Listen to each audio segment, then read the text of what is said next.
Bus on Fire is about. To be an artist with some power is the right desire. It's a memoir, so a period of my life is the subject, but I won't hesitate to offer you some advice. Wanting some power and not feeling bad about that isn't easy. You want some power. What do you do about that? Do you take action? How? What does it take? How does one take action? Don't be ashamed that you have drive. You can want it. Like power, for instance. There's nothing illogical about wanting a little power in your field. Gandhi was powerful. Nothing wrong with having power. Use it well, that's all. Now that's the art of it. The art of having power is in how to well wield it. Can good come from it? Can the ego withstand it? A book is really a big thing. There's a seduction that I can't claim to be a master of, but it's there. Learning how to do it is important. How to seduce your audience, that's key. This is what I've been learning to operate with. This drive for fame, I'm not ashamed. And then this need for humility that's genuine and outgoingly selfless. Romanticizing the drive toward making a living as an artist. What's it all about? You gotta light your bus on fire and fight for your right to barter. Because we can. We do it because we can. Riding out the drive, I found myself gliding across the desert delivering art pieces. I came across a place right in the middle of the state, vertically, western side horizontally. It's not surprising.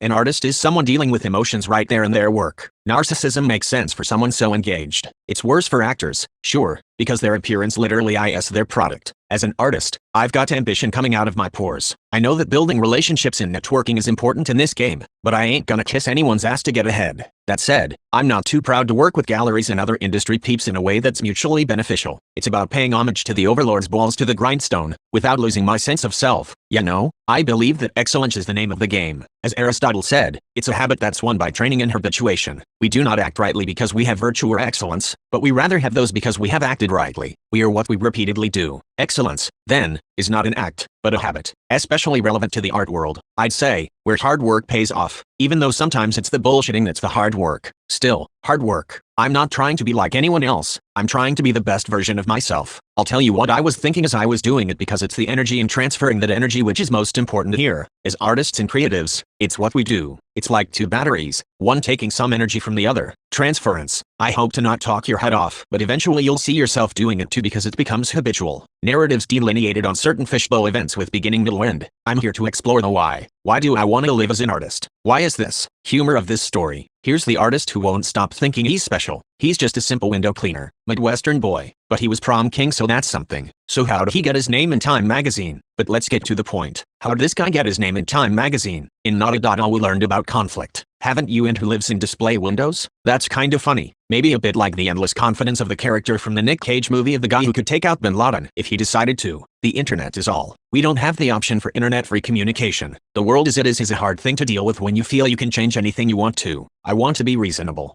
The non-exciting, vast expanses open this story in a desert more safe and storybook than could have been predicted. It's about opening up and letting go, giving into expansion, feeling the sand in your toes, and eventually you've given way to the winds that carry you. It's hard to stay in that wind vein. You've pierced into something you want to continue with, and so it better hold you up when you try to suckle from it. The Lily White. To reading the biographies of Georgia O'Keeffe, and other artists like Marcel Duchamp, and Pablo Picasso, and Mark Rothko, and stories about bar fights and girlfriends and cut off ears, and Michelangelo killed a guy. Reading these stories brought the people to life, and it imbued a picture on the wall with something of a human, a life. The purpose of a waitress, to speak with you in normal English, to ride with the vibe. A human touch is nice to deal with. It goes with food and the warmth of that. This is the future with AI and natural language models that speak how we speak and translate between all dialects. We've created the machine to do this with us. Speak naturally with warmth burritos.